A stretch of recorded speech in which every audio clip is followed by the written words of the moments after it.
Well, it's 11 o'clock and it is time for us to begin. For the benefit of those that are in attendance, I am recording this session, and all of the people that enrolled to attend will automatically receive a copy of the recording and the full slide deck that I am presenting.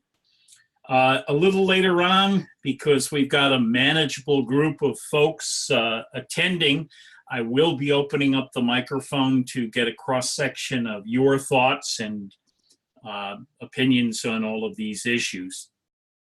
One of the things that is always very interesting to me when I talk with sales pros is the challenge that they feel they have in asking good probing questions that lead to substantial results.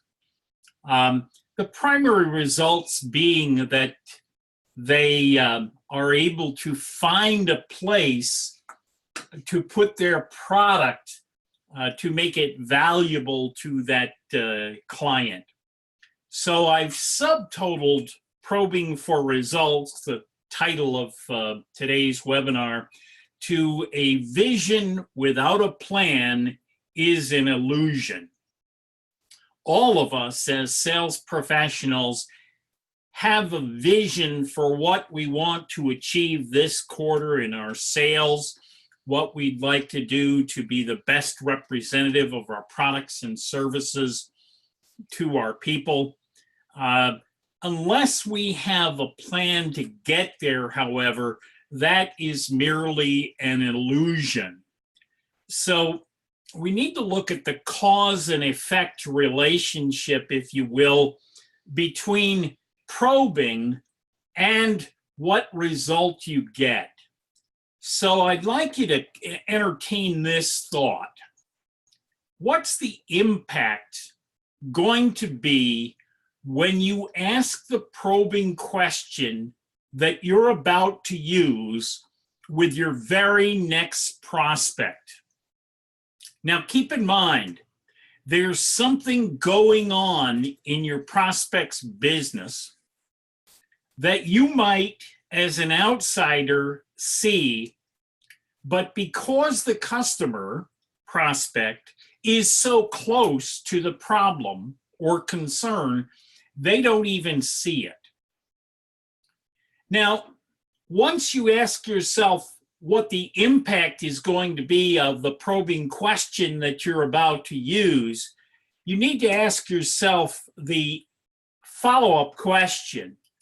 Is that the result that you want to create in the mind of the prospect? Keep in mind, prospecting is nothing more than looking for customers that have problems to which you have a solution.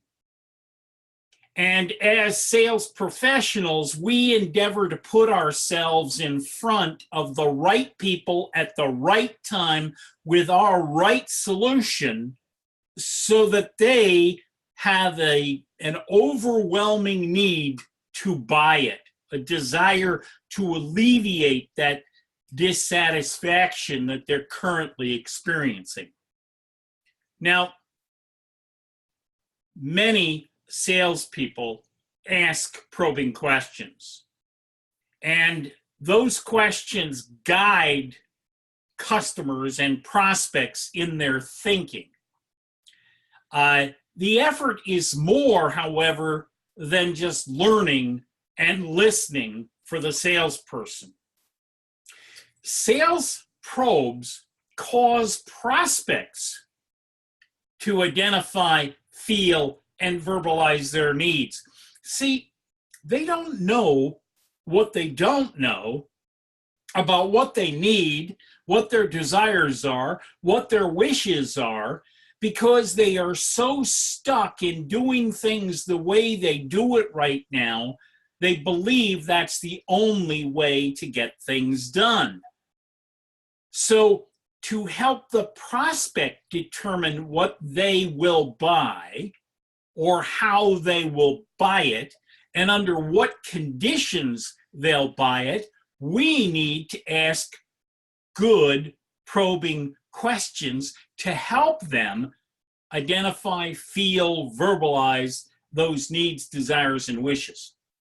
Now, keep in mind, just because we as salespeople see an opportunity for our product or service offering to have application in a prospect's organization, it does not necessarily mean the customer immediately has an overwhelming need. Let me say that again, because it took me years to really comprehend what this means. I worked with sales professionals for many years as a fellow sales professional and as their leader, and there was this blinding sense of reality that came to me one day when I realized that just because we see the potential for our product, the potential for our service, it does not mean that the customer has an immediate need or a desire to move forward. Each of us, as we make sales calls, creates in the minds and hearts of our customers the desire to have more, the desire to solve a problem, the desire to go to the next level. And it's only through our probing that not only gives us learning and information, it gives the customer the ability to look within themselves and say, hey, wait a minute, the status quo is not as great as I make it out to be. So sales professionals need to start with the end in mind. We need to have a strategy or a plan to get to a specific place. What is our objective? Do we want to go to point A or do we want to go to point B? And most probes that I see salespeople have come to mind during the normal sales visit, and they're part of a generalized plan. They're part of a process that helps accomplish the tasks that contribute to the goals of the customer, but it's vital to have a plan when you're probing. If you ask good questions, it's productive, it's positive, it's creative, and it gets the customer what they want from the products that we supply. You see, most people believe this to be true, and yet people do not ask good probes. And perhaps one of the reasons for this is that effective probes require a combination of effective listening and application to the newfound knowledge and interpreting that into how your offering is going to be of assistance to them. You see, every single question that we ask reveals new information. And for the sake of example, I'm going to take you back to an old television show. Many of you are probably too young to remember it, called Columbo. Columbo was an investigator, and he usually wore a raincoat, whether it was raining or not, and he had little scraps of paper folded up in his pockets, and that's where he put his notes as it related to other people that he had spoken with on a respective case. Most people saw Columbo as a real buffoon and not likely to make any profound discoveries of evidence that's going to be helpful. But through his little act of folding and unfolding and writing on slips of paper, Columbo gathered information, and we're going to call that evidence. And I'm going to talk a bit about evidence-based selling. Now, the roots of evidence-based selling goes to the pharmaceutical industry. A great deal of work has been done in the pharma industry. When salespeople sell to doctors who need evidence that a particular drug or particular procedure is going to have viability in the application that the sales individual is selling. So why is probing important? Well, as sales representatives, we need to get the facts. We need to get the cold, hard facts, as Sergeant Joe Friday said on another investigator show. He said, just the facts, ma'am, just the facts. The sales representative will just be guessing as to the needs of the customer if we don't get the facts. So how we get the facts is very simply the topic of our lesson today, and that's we ask probing questions. Probing questions uncover facts. They clear up misconceptions that we have, but most importantly, misconceptions that our customers may even have. You want to determine the background and circumstance of the customer. And the reason that I introduced the concept of background and circumstances of customers, these are very easy questions to be asking anybody. As a matter of fact, if you go to the grocery store today and you're walking up and down the aisles, you can ask a background question of anybody in that grocery store. Perhaps they're going to pick up some red peppers as opposed to yellow peppers, and you could say to that person, I notice you're picking up those peppers. Why do you choose that over the other colors? What's the difference between them? And what will happen is you'll probably leave with a family recipe that woman has used for years. And the bottom line is she's probably using the pepper she's using because someone taught her how to do it that way. She hasn't really given any consideration to the nutrients that might be different in each of those peppers. The same holds true when we deal with people in their business. If we ask them questions about background and circumstance, people are going to have information to share with us, and that becomes evidence for us. We ultimately need to determine the potential and the eventual needs that that customer may have in dealing with us.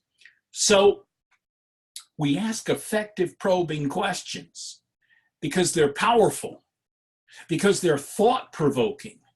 They are open-ended and they're not manipulative. They don't lead the customer to a place that they might presume we want to take them. And that's using and enjoying and loving our products. What we really want is an honest representation of what's going on in this business. So what is the what and the how? So we're asking what and how probes, because when you ask effective probes, it's important to hear the answer and not provide the customer with the answer. So we are very uncomfortable as salespeople when there is silence. This is why so many salespeople just talk and talk and talk and talk. The reality is, we need to be good listeners. We need to hear what the prospect is really saying. And then genuinely, we need to acknowledge to the customer what we heard them say. Acknowledging demonstrates and shows respect for what the customer shared with us. And I'll share a little statistic with you. Successful sales calls have 4 to 5 times the amount of acknowledgement as unsuccessful sales calls. Well, people say to me, how do I acknowledge, Jim? It's just demonstrating to the customer that you heard what they said. Acknowledgement is not agreement. Acknowledgement is just demonstrating you said something, I heard it, and I want you to know I heard it this way. I lay no interpretation on it. I just heard what you said, which shows you that I respect your voice. I respect your voice. Now, Just as there are effective probing questions, there are also very ineffective probing questions. And they tend to be solicitous. And I find they create defensiveness. They're perhaps good at soliciting information, but it's like putting the light in the eyes of a witness who has been brought in for interrogation. People become defensive. So we need to be careful about asking why questions. Stick to the what and how. We should never be interrogating a prospect. Never interrogate the prospect. Effective probes are when we're working with the customer to solve a problem that they have. See, when we prospect, we're looking for people that have a problem. If I'm calling on a company that has a sales team that is not meeting its quarterly goals, and they report to a board, and that board reports to the shareholders, and they have been failing to meet the expectations of the shareholders for return on shareholder value, my message to them is, I'm going to help you achieve quota. Not just quota by individual salespeople, but I'm going to help you meet the expectation that your shareholders have, that you published in the prospectus, that this company is going to be profitable at the end of each quarter. So the probes that we choose challenge the prospect to look at the way things are right now, to look at the status quo. Prospects need to find or understand what is happening for them in the current state. This is our biggest competitor, folks. So many people ask the question, well, who are your competitors? And the reality is, our greatest competitor is the way customers do things today. The way they accomplish the tasks that they do today is free in their mind. Now, it may really not be free. However, in their mind's eye, they've allocated the expenditure, and to them, they don't see it as an investment. They see any modification to be substantial because it involves change. And we all know that organizations hate change. People hate change. Perhaps the only ones that like change is I had the great opportunity to be with my 7th grandchild this past weekend for a baptism. And Benjamin surely loved change when it was time for those diapers to be changed. And of course, when we get a little older in our lives and we move on to the end of life process, we all find our way back to those diapers again, and we're going to need and want to change at that point. But during our lives, our greatest competitor is how the customer does things today. How the customer does things today. So, effective probing questions help you as a sales professional. We help by asking thought-provoking thinking probes. Rather than make assumptions, we find out what the person you are talking to knows about their problem. And the more we ask these probing questions, the more we realize this information is free and it's very low risk. It's surprising how many people accept the situation they're in now and they're not inclined to fix it. With a thinking probe, we encourage exploration of new ways, new ideas, and new methods to accomplish things. For example, if I say to a prospect, what do you think the problem is?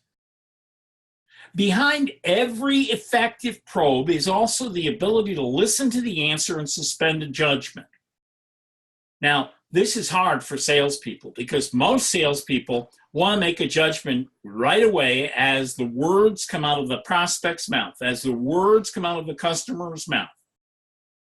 It means that we need to be intent on understanding what the person who is talking is really saying and what's behind the words that they are expressing. What do they really mean? We have to let go of our opinions so that they don't block you from learning more information.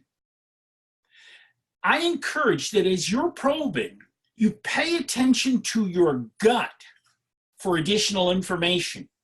You can't go in there with a list of questions ahead of time and ask that litany of questions because the customer may actually be answering the questions during the course of their conversation with you. There was a very important interview of Nikita Khrushchev many years ago when he came to the United States, Soviet leader, and a reporter had obviously prepared a number of questions ahead of time. And Khrushchev was the kind of person that when you asked him a question, he went on and on and on and on and on. You've met these kind of people before. Khrushchev answered just about every question that this reporter had made up ahead of time, but the reporter didn't listen to what Khrushchev's interpreter actually said, and the reporter went right ahead and asked the second question, which fell right into Nikita Khrushchev's MO of Western reporters. And he said, "Look, you buffoon, you haven't been listening to me. I told you all that in my litany of responses." Allow your prospect to speak. Consider what they have said. Ask clarifying questions about what they have shared with you so that you can find even deeper understanding of what they are expressing to you. You might learn something. More importantly, the customer may learn something as well. You see, probing skills go hand in hand with listening skills. My experience over 30 plus years is that the most successful sales representatives have excellent probing techniques and listening skills. Good probing is critical to success. You need to be inquisitive when you're visiting with a prospect or when you're visiting with a customer, and you need to be mindful that the reason you're there is to help them. People want to know how much you care. People want to know how much you care before they care how much you know. So demonstrate caring by having a full appreciation for what it is that they are expressing. You see, I know you came to a probing session today, but the magic is not in the probes that you develop. The magic is in the result of the probes that you ask, because it's the results that are going to tie back to being the important piece of working with this client, not just on this sale, but many sales to come. There are fatal flaws. And if salespeople become focused on what they want to have, and that would be meeting their quarterly objective, meeting their goals, making their boss happy, getting the sales award this year. If you become focused on what's important to you, it won't matter. All of your prospecting, all of your positioning, all of your pre-call planning, all of your meeting efforts will be in vain. The causes of these fatal flaws are we fail to listen and we fail to ask the right questions. If you don't have good listening skills as a result of your probing, it's going to come back and bite you. If you can't interpret what the customer is telling you, in the absence of facts, people have a strong tendency to make assumptions. Now, that's the same for the customer or the prospect or for yourself or for the CFO who's giving the approval for the allocation of the substantial dollars that you want the buyer to give you. The more you make assumptions, the more they come to believe what they are sharing. Our beliefs and our assumptions play a huge part in the way we make decisions. Let me say that again. Our beliefs and our assumptions play a huge part in the way we make decisions. Now, I want you to look at this from an all-encompassing standpoint. This is not just our beliefs as salespeople, it's our beliefs as buyers. Each of you consumes and buys something for your home, something for your personal life, and we need to put ourselves in that vantage point when we examine what our customers are thinking. Their beliefs and their assumptions play a huge part in the way they make decisions. And the reason for this can be found in the phrase that it's become almost a mantra for systemic thinking. The phrase is, we don't believe the world we see the world we believe. Let me share that again. We don't believe the world we see the world we believe. Now, this can shed some light on why decisions often don't make sense to others. And in addition, it can have an impact on our willingness to learn. We don't believe the world we see the world we believe. So I want to come back to this concept or the question, what is evidence-based selling? You see, when salespeople build their strategy on factual data and they eliminate all assumptions, here is a chart that you'll want to study when you get the packet back from me. I use a ladder, and at the very base of this ladder, the first rung of the ladder is real data and experience that we may have. And on the right-hand side, I take and I make a commentary on that rung of the ladder. This is observable data and experience. So it's real data and experience, and it is observable by all. You could be on either side of the decision to move forward with your product. So you're calling on somebody in a client company or a prospective client company, and you bring them data or you listen to answers to questions that they provide, but the different people that you're meeting with have different roles in that organization. They see real data and experience from the vantage point that they come at it.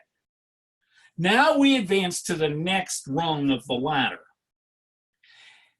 From this, we select data and the experience based on what we observe. So if I'm a CFO and I see a huge investment and I know that we have not met quota for shareholder value, I've got to see for my data a representation that this decision is going to support moving forward with a substantial investment. Otherwise, the data that I choose to select is data that says this is flawed, this isn't going to work, this is just going to dig me in a deeper hole. So from this selected data, which is now a subset of the real data, we affix meaning to the data and the experience. So we're now up to the third rung. And I, as an individual, your customer, and your prospect will add meaning and personal interpretation to what they see as far as the data is concerned. You know, there's a good story that Sengi used to tell, the author of the fifth discipline, and he may be telling the story based on someone else that he was relating with as well. But the story goes like this. The person got to the train station at 9:01 and had missed the train. Well, arriving at the train station at 9:01 in a European city for a 9 o'clock departure is you are late. Arriving at the train station in a, and I don't want to pick a country, we're doing enough beating up of countries around the world, but let's say it's a nation that is not noted for its timeliness. Arriving for the 9 o'clock train at 9:01, you may be still hours early because that train has no cultural obligation to leave at 9 o'clock. So we affix cultural and personal meaning on the selected data that we observe and what the real data is. So the affixed meaning in your probing may be, how direct was the question that you asked? And does it give you good information to help craft an assumption in the mind of the customer and yourself as you work with them? Because now we're coming to the fourth level. You see, customers make assumptions based on the meaning of the probes that we are asking them and the information that we have provided them. And from those assumptions, they draw conclusions as we go to the next level. We're now 5 levels up.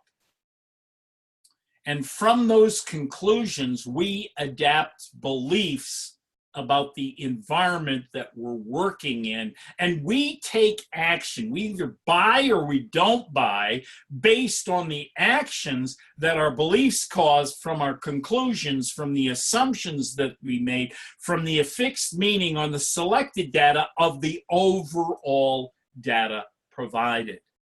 Now, let me give you a full example of this. And in this model here, we start off with a presentation that was made by the president of an organization to the management council.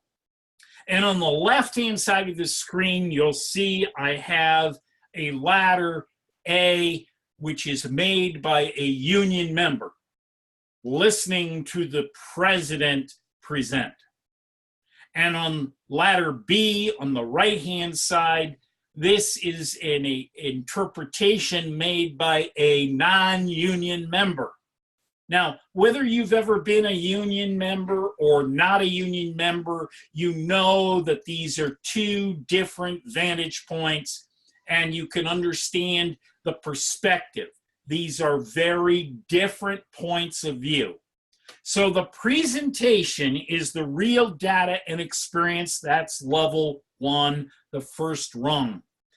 During that presentation, the president makes comments about not having all of the answers.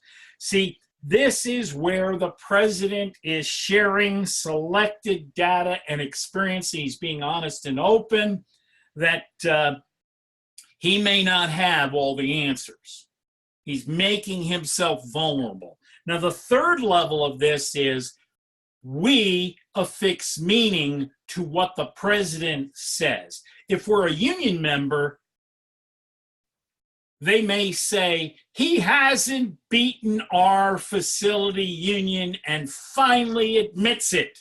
Aha, there's a welling up of pride on the part of the union member. The union member is saying, we've got him. The non-union member, on the other hand, hears the same message and says, what a refreshing change from him. a sign that he's actually human. Now, from this, the union member forms an assumption, which is the fourth level. Our union is stronger than we thought it was, so he will push even harder now. So we can anticipate rough road ahead. Non-union member, on the other hand, looks at this assumption and says, his job isn't fun either, and maybe we should all cut him some slack. Now we draw conclusions, and the union member draws the conclusion that if he pushes harder, it will be a last desperate effort to bust our union. And the non-union member who hears this says, I'm going to give him some slack. He might even become more open if I give him some slack in this situation. See, now these conclusions on the part of the union member attribute to the development of some beliefs. Beliefs that administrators want to bust unions and they can't be trusted. On the other hand, the non-union member says trust is a two-way street and we need to take the first step. Now, we get to the top of the rung. We have a union member and a non-union member. They went to the same meeting. They had the same questions. They had the same responses. Everything was the same. But when the union member gets to the action that's going to be taken, they're going to break a contract negotiation. And on the non-union member side, it says, we fill in new culture survey with a higher score.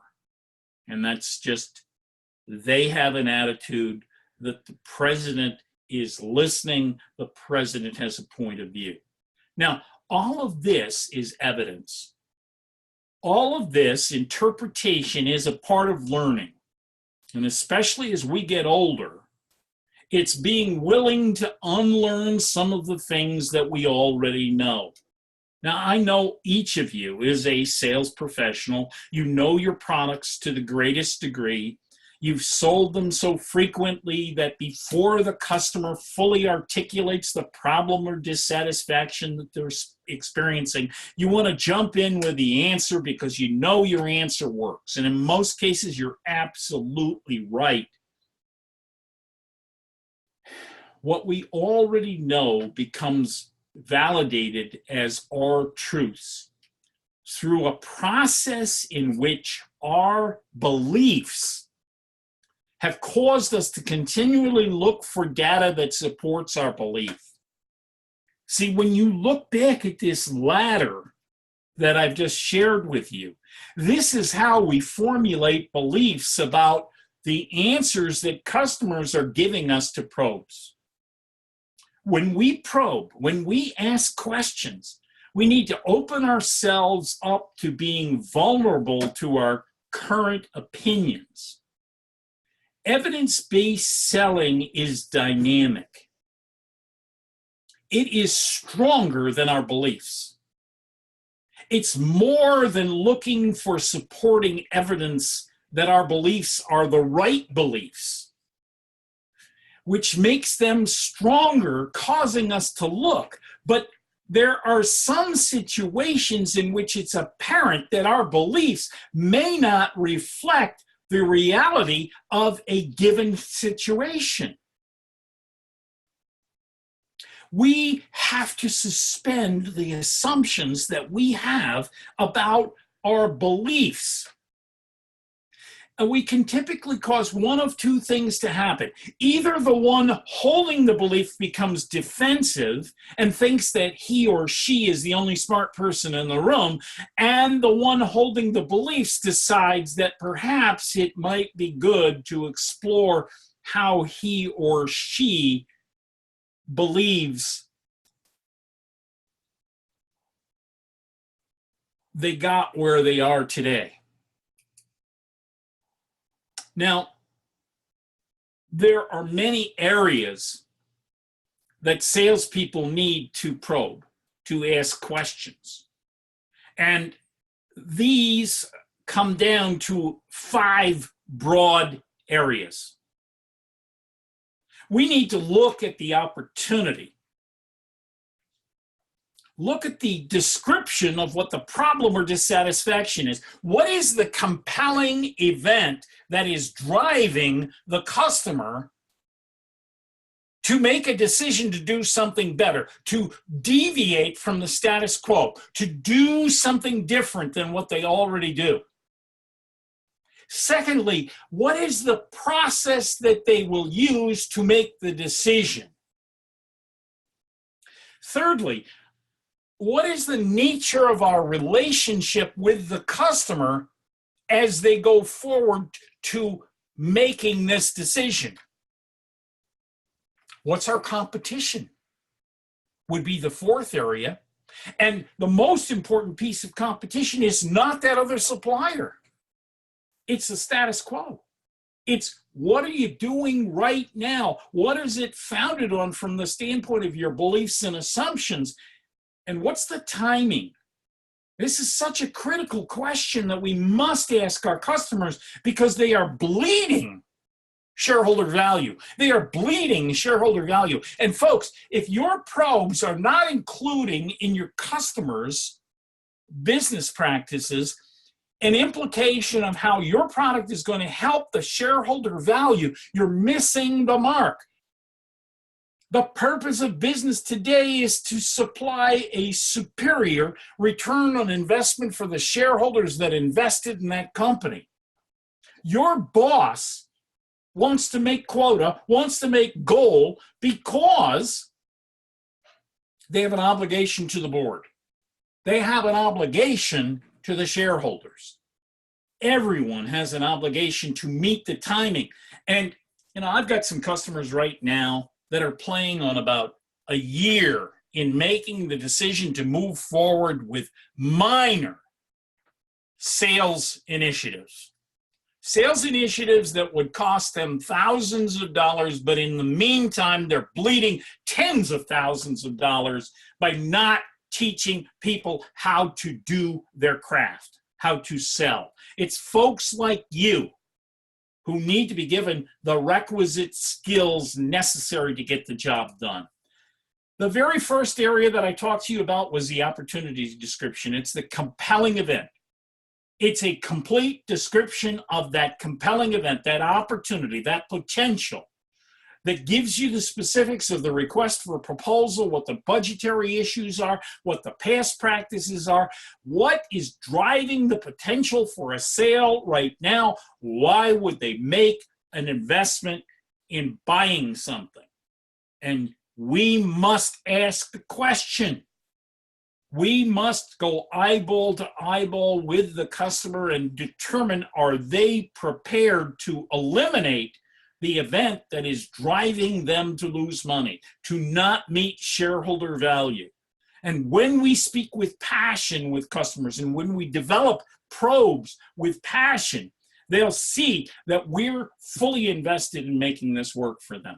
I want you to know that my goal in a relationship with you is not just to do these webinars, but it's to be here to help you between webinars, to be here to help you in our classes, to be here to help you on an ongoing basis. There's nothing greater in my mind than watching someone apply newfound talent in selling to become extraordinary at what they do.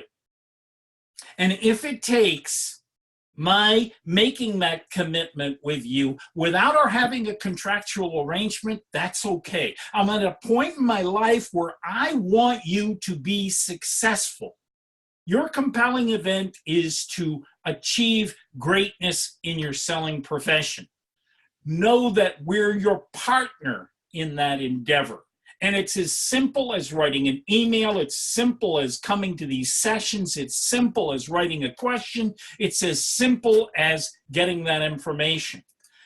The second thing that I talk about is decision process. Understand how your customer buys. Don't keep calling on a customer without an understanding of what is the process that this human being is going to have to go through in order to get the money, to pay the bill, to buy the product from you to do the job. Other than the people that you're meeting with, who else influences the potential sale? And who are the users of your product going to be?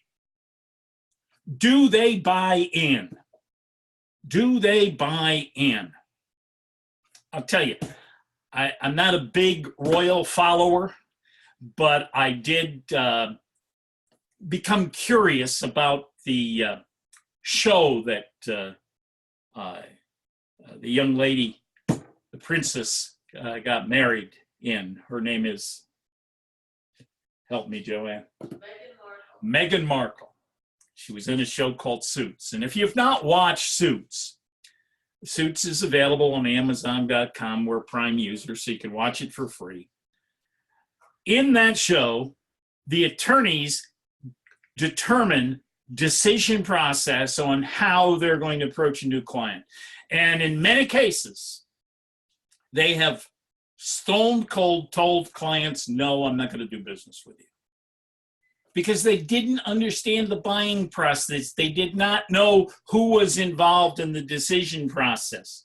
So you must know this. And we've developed a series of questions and probes that help you in understanding where you are in that decision process. And if you want information offline on how to do that, as a matter of fact, we do it for all 5 of these areas. I can help you with that. The next area is relationship. You need to develop relationships with the key people in the decision process. So once you determine how the decision is made, now you got to get out there and make relationships with these people. You've got to meet them. Have you kicked your boss in the butt and have those organization leaders met them? You know, it irritates me to no end when I find that some of the top 5 customers of customer organizations have never been met by senior management of their companies. Why is that? Is it because we as salespeople have been too darn lazy to arrange that meeting? Or is our senior management too darn lazy to get out there and have that meeting, to get in the field, to go face to face with customers? I would tell you this, in most cases when senior managers get together from companies, these are very constructive meetings. And it demonstrates a huge commitment on the part of the selling organization to the buying organization. And your sales will substantially change if you can convince your senior management to come in and meet your customers. Develop and foster relationships with everybody in the selling process. Do they respect your sales organization and its offerings? Again, the questions that we have developed will help you in that regard. The next area is competition. Who are you competing against? What is the status quo? What are they doing right now? What are they doing right now that they will compare your offering to? They may be doing nothing, and nothing is cheap. See, status quo is viewed as the cheapest solution. If you provide them any cost associated with what they're doing now, that's going to be a change initiative. And I already talked to you about change initiatives. Finally, we got this issue of timing. Is the timing realistic? Why now? Why not a year from now? Why not next year? What is the sense of urgency for this organization to go forward and do this now? What is the impact of no deal happening right now for the sake of your customers? Now, one of the things that I have done is I have unmuted you all. And at this point, I am opening it up to a free-for-all. I am happy to entertain your thoughts and questions. You can either type them in or you can verbalize them, but I'd be more than happy to be directed in the last 5-10 minutes by things that will help you as it relates to our topic today on probing. So please share with me insights, questions, comments that you might have.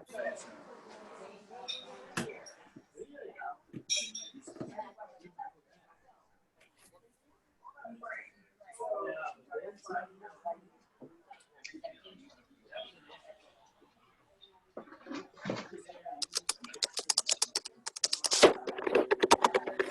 hear somebody typing a question, so I will wait for that question to come in and I will comment on that. It's a good time for me to remind you, we do hold these sessions on a regular basis, and you will see that our next session is scheduled for August. The topic of that session is coming to me at this moment. Hey, how are you? Good. Good. You trying that amplifier? I guess that's not a question for Have you me. ever used one? Oh, okay. Can't talk louder? Yeah. They have these devices that you could put on your dad that amplifies everything. All right.